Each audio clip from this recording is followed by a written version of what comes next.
नमस्कार दोस्तों, आप सभी का बहुत बहुत स्वागत है। मैं ऋषिका गोगिया आप लोगों के सामने एक कहानी प्रस्तुत करने जा रही हूँ।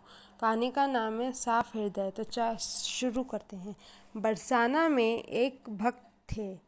ब्रजदास उनकी एक पुत्री थी। नाम था रतिया।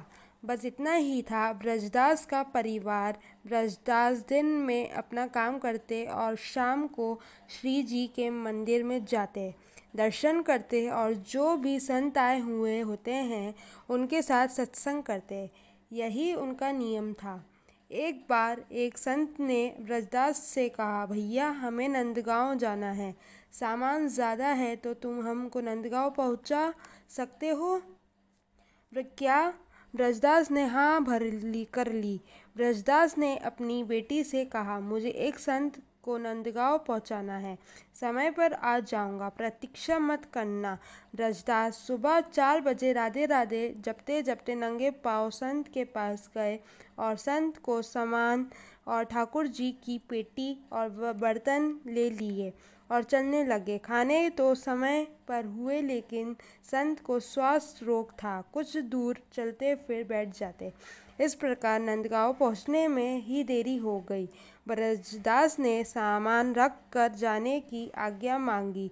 संत ने कहा, जून का महीना है, 12 बजे हैं, जल पी लो, कुछ जलपान कर लो, फिर चले जाना। तो ब्रजदास ने कहा, बरसाने की वशमानु नंदिनी नंदगांव में ब्याही हुई है, अतः मैं यह जल नहीं पी सकता। संत की आंखों में अश्रुपात होने लगे।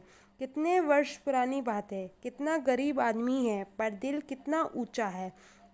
ब्रजदास वापस राधे राधे करते खाना हुए। ऊपर से सूरज की गर्मी, नीचे तपती रेत। भगवान को दया आ गई। वे भक्त ब्रजदास के पीछे पीछे चलने लगे। एक पेड़ की छाया में ब्रजदास रुके और वही मूर्छित होकर गिर पड़े। भगवान ने मूर्छा दूर नहीं हुई। भगवान ने विचार किया कि मैंने आजामिल, गीत, गजराज की तारा, द्रौपदी की संकट से बचाया, पर इस भक्त के प्राण संकट में हैं, कोई उपाय नहीं सूझ रहा है। ब्रजदास राधा रानी का भक्त है, वे ही इसके प्राणों की रक्षा कर सकती है, तो उनको ही बुलाया जाए। भगवान भरी दोपहरी में राधा रानी के पास महल में गए। राधा रानी ने इस गर्मी में आने का कारण पूछा। भगवान भी पूरे मसखरे हैं। उन्होंने कहा, तुम्हारे पिताजी बरसाना और नंदगांव की डगर में पड़े हैं, तुम चलकर संभालो। राधा जी ने कहा, कौन पिताजी? भगवान ने सारी बात समझाई और चलने को कहा। यह भी कहा कि तुमको ब्रजदास की बेटी की रूप में भोजन जल चलना है। राधा जी तैयार होकर पहुंची। पिताजी पिताजी आवाज़ लगाई। ब्रजदास जागे, बेटी के चरणों में गिरे पड़े और बोले, आज तू न आती तो प्राण चले जाते। बेटी ने कहा, आज तुझे बार बार देखने का मन कर रहा है। राधा जी ने कहा, माँ बाप को संतान अच्छी लगती है, आप भोजन लीजिए। ब्रजदास भोजन लेने लगे तो राधा जी ने कहा, घर पर कुछ मेहमान आए हैं, मैं उनके संभाल आप आ जाना। कुछ दूरी के बाद राजधानी अदृश्य हो गई। ब्रजदास ने ऐसा भोजन कभी नहीं पाया। शाम को घर आकर ब्रजदास बेटी के चरणों में गिर पड़े। बेटी ने कहा, आप ये क्या कर रहे हैं? ब्रजदास ने कहा, आज तुमने भोजन जल लाकर मेरे प्राण बचा लिए है।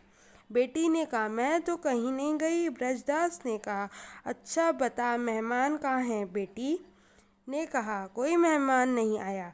अब ब्रजदास के समझ में सारी बात आ गई। उसने बेटी से कहा कि आज तुम्हारे ही रूप में राधा रानी दर्शन हुए, भाव विभोर हो गए। ब्रजदास, मेरी किशोरी ने मेरी कारण इतनी प्रचंड गर्मी में कष्ट उठाया, मेरी बेटी के रूप में आकर मुझे भोजन कराया, जल पिलाया और मैं उन्हें पहचान ना सका। अब तो बस एक ही आस निरंतर लगी रहती, फिर से श्री राधा रानी के दर्शन मिले। बरसाना बरसाना हो, प्रेमी भक्तों का है यह पागल खाना। राधा नाम के पागल राधा राधा गुण गाए, जग की नहीं पखवा मुक्ति को ठुकर रहा है।